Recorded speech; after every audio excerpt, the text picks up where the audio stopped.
Wow. Oh, man, you all rock. You just rock. Woo! Thank you. Thank you, all of you. Thank you. Oh, man. Oh, man.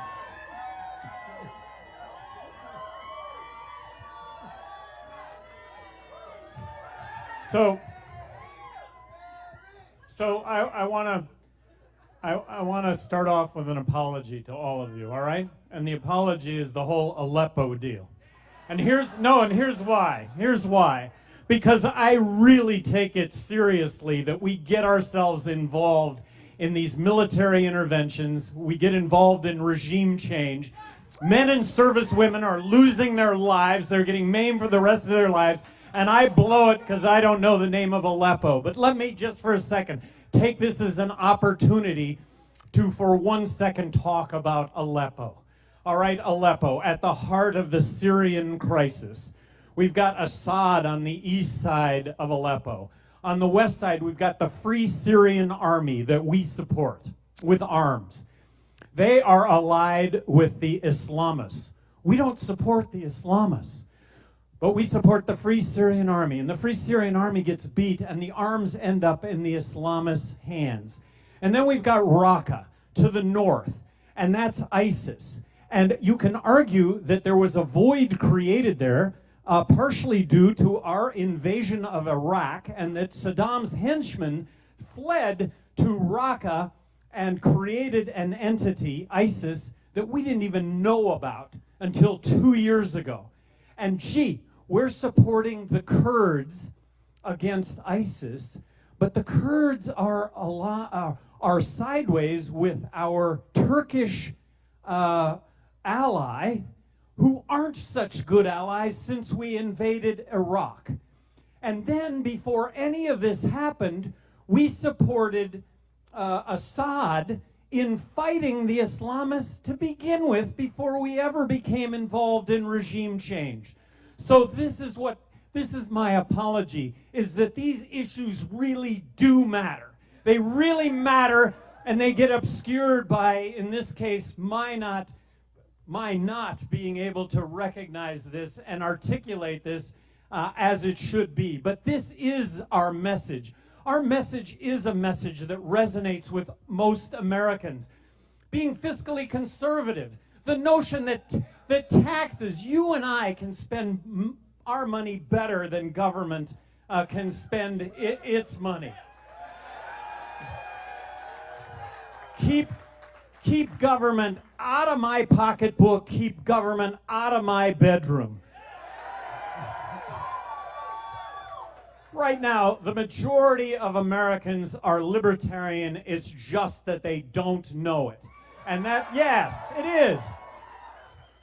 And philosophically speaking, being fiscally conservative, what's fiscally conservative all about? I mean, Bill Weld and I are planning or are pledging to submit a balanced budget to Congress over the first 100 days.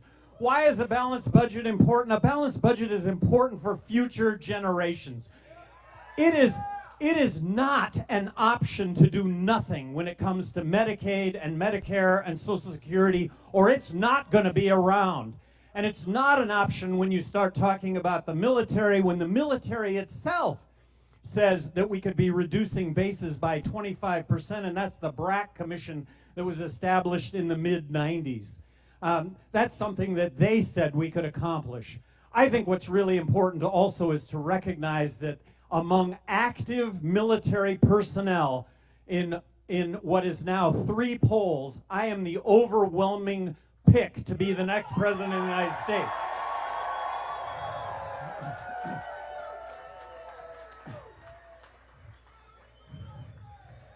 You're too good. You're too good. You're too good. I have always in life been really well served by telling the truth. If you tell the truth, you don't have to remember anything. And I think the one unforgivable in life is hypocrisy. Saying one thing and doing another. And I will tell you that Bill Weld and myself are not hypocrites. And Bill And Bill Weld, my running mate. Beyond my wildest dreams, Bill Weld is my running mate. Bill Weld in the mid-90s, let me refresh your memory, in the mid-90s, Bill Weld was nominated to be ambassador to Mexico.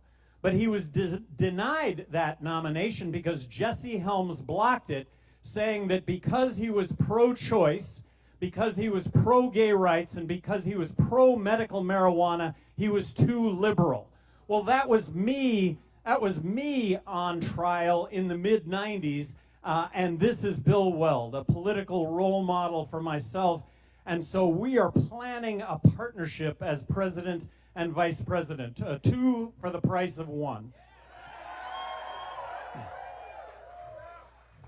Donald Trump. The only problem that I have with Donald Trump is that he's an absolute broken compass. I have no idea where he stands on anything. But the things that he says, we should embrace immigration. We are a country of immigrants. We should make it as easy as possible for somebody that wants to come into this country and work to be able to get a work visa. And a work visa should entail a background check and a social security card, that applicable taxes get paid. The reason that there are 11 million undocumented workers in this country has to do with the fact that the jobs existed, couldn't get across the border because there were no work visas. Get the government out of the quota business. There will either be jobs or there won't be jobs. And government is responsible, number one, for the fact that there are 11 million undocumented workers in this country. And let's not build a fence across the border. That would absolutely be crazy. And you know, Donald Trump was watching the Olympics really very, very carefully. How high do those Mexican pole vaulters go? And you know what? A 40-foot wall, and if we're going to build a $4 trillion 40-foot wall, that's still a 45-foot ladder. It's just not going to work. And at some point in the future, if we build that wall, the president of Mexico is going to stand on the other side of the wall, a la East Germany and West Germany, President Reagan. Take that wall down, Mr. President. And the president of Mexico is going to be on the right side of history by saying, tear that wall down. And at some point, if we build it, we will tear it down, because it's the absolute wrong thing to do when it comes to immigration. And then Donald Trump talks about free markets. Free markets are devoid of government interference. When government interferes, that is crony capitalism. When government picks winners and losers, that's what we need to be waging war against, is the government picking winners and losers. So free market, that is about more American jobs. And free market is not saying, I'm going to force Apple to make their iPads and their iPhones in the United States. And from a military standpoint, when Donald Trump says, look, we're going to bring back waterboarding or torture or worse, that's what we fought wars in this country over, is to prevent that from happening. And yet, that's what he's talking about. And he's going to apply a 35% tariff on all imported goods. You know that number right now is 1.4%. We pay 1.4% tariff on imported goods. Who's going to pay for a 35% tariff on imported goods? And Hillary, when pay to play, you know, naively, government does not have to be pay to play. As governor of New Mexico, good government was easy. It wasn't difficult. It was easy to do the right thing. My pledge to all of you as President of the United States, I'm going to look at every single issue and look at every single issue from the standpoint of, will it make things better? And if it's going to make things better, I'm going to support that. As President of the United States, when it comes to jobs, I have to tell you, when it comes to jobs in the United States, I think what everybody is looking for is certainty. And count on, with certainty, that I am not going to raise taxes ever. Myself and Bill Weld, neither of us raised taxes 1 penny between the two of us over 4 terms. A certainty that rules and regulations will get better, that they won't get worse. And rules and regulations from a health and safety standpoint, you know, that's really a good thing. But rules and regulations that just add time and money to our lives, really, that's something that we can do without. And as governor of New Mexico, I may have vetoed more legislation than the other 49 governors in the country combined. That had a lot to do. That had a lot to do with crony capitalism. That had a lot to do with adding time and money to our lives and really not accomplishing anything by doing that. If I were president of the United States, I would, based on what I know, I would pardon Edward Snowden.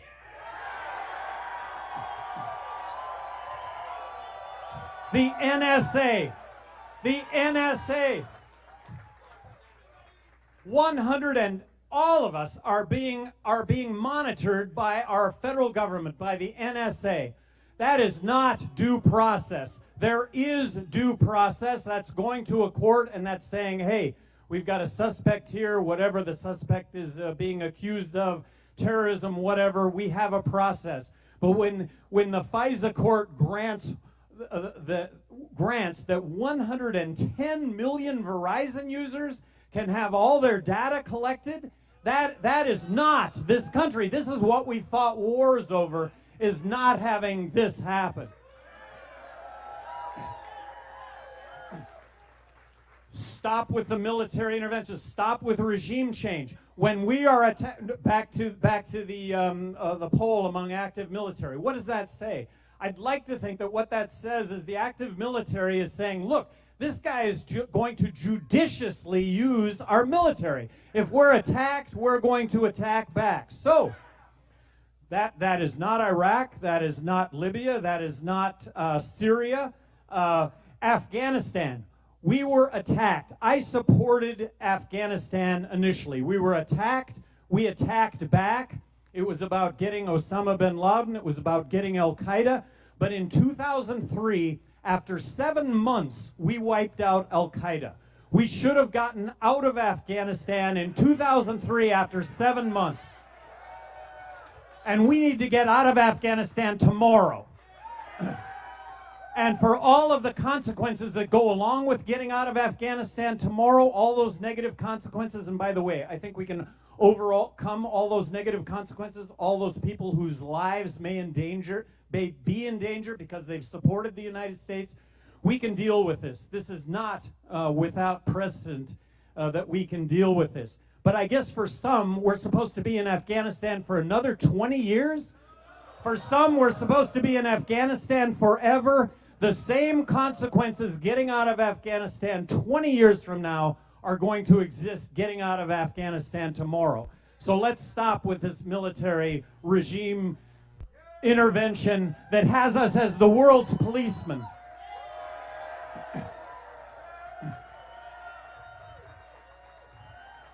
I think the biggest threat in the world, and by the way, Syria, bringing a resolution to Syria, that has everything to do with joining hands with Russia diplomatically to bring that to an end. But gee, how does that possibly work? And we're seeing right now that it can't work. When we're in the skies over Syria and we're supporting two sides of an equation where we're supporting both sides and they're supporting one side, it just doesn't work. I think the biggest threat in the world right now is North Korea, that at some point, these intercontinental ballistic missiles are going to actually work. We have 40,000 troops in South Korea. There is no chance of North Korea invading South Korea conventionally. It's just not going to happen. It's just not going to happen. They can start lobbing nuclear missiles over the border from North Korea to South Korea, but and we have them covered with our nuclear umbrella, but can you see why this is such a dangerous situation right now in the world? And the only way that we're going to deal with this is to join hands with China diplomatically to bring an end to this. This is the only way we're going to deal with it. And we have 40,000 troops in South Korea. As I mentioned, this is an opportunity to get 40,000 troops out of South Korea, make the world a safer place. Imagine if China had 40,000 troops in Central America. We would be going absolutely crazy right now over that. So has the world, has the United States, has this country ever been better? It has never been better. We get along with each other better. We communicate with one another better. Our kids are smarter than ever. And also, we have issues, all right? And one of those issues is that black lives do matter. All lives matter, but black lives matter, and here's why. Because blacks are getting shot at the rate of 6 times that if you're white by policemen. If you are arrested on drug-related crime, there's a 4 times more likelihood that if you are of color, you're going to jail than if you are white. So this is an issue that we have. I think we've all had our heads in the sand on this issue. I being number one, having my head in the sand on this issue, but it is something we're going to deal with as a country. It's really important, but we're going to come to grips with this better, quicker, and resolve this than ever before. That's the great country that we live in. When you look at Democrats and the fact that we have the highest incarceration rate of any country in the world, come on, we are not any less law-abiding than any other country in the world, and I think it has its roots in the war on drugs. Let's bring an end to the war on drugs.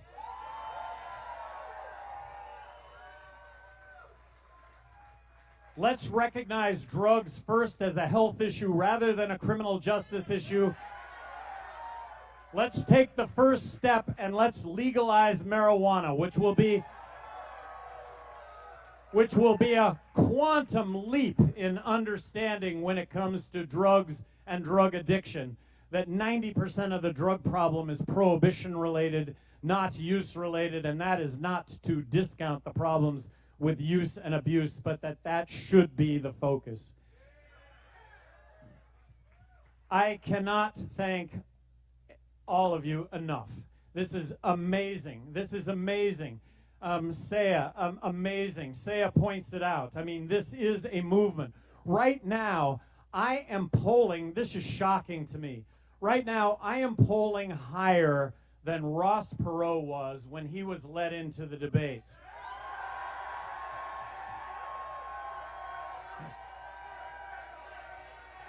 And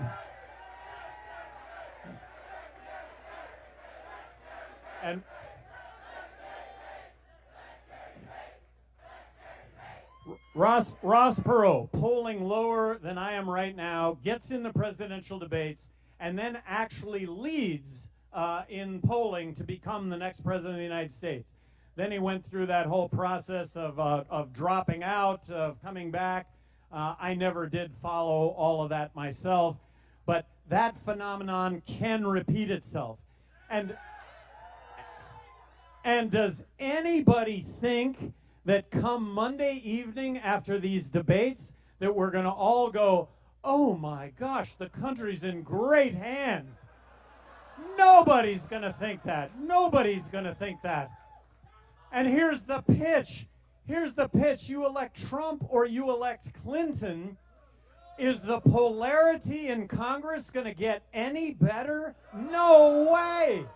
So, a couple of libertarians, big 6-lane highway right down the middle. A couple of former governors, served 2 terms each, heavily Democrat states, fiscally conservative, socially inclusive, skeptical on the wars, free market. How about electing a couple of those guys president, vice president?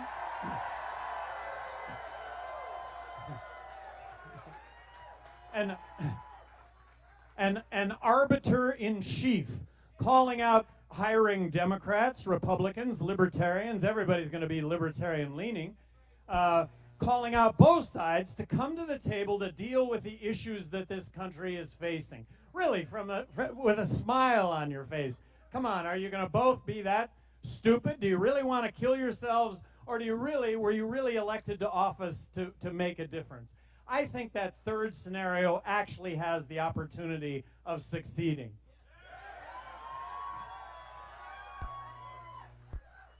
If we had term limits in this country, that would be a silver bullet. It would be a silver bullet. If we had term limits, politicians would do the right thing as opposed to whatever it takes to get reelected, and we would not have a $20 trillion debt right now.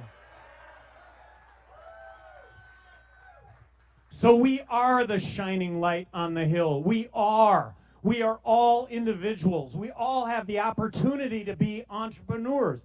We all have the opportunity to create our own jobs, to create jobs for others. The internet has leveled the playing field for every single one of us in this room to be on equal footing with everybody else on the planet. These are fantastic times, and I will tell you that the government is also poised to move on the internet in a really big way. They are. They're poised to move on the internet from the standpoint of giving favoritism to those that are already there, as opposed to you and I, that right now we do have that equal opportunity. So this is about equal opportunity for everybody. That's what we stand for. That is what government can provide. It's not providing. And thank you, thank you, thank you. You rock. You are awesome. We're going to win this thing. We are. Thank you. Thank you. Woo!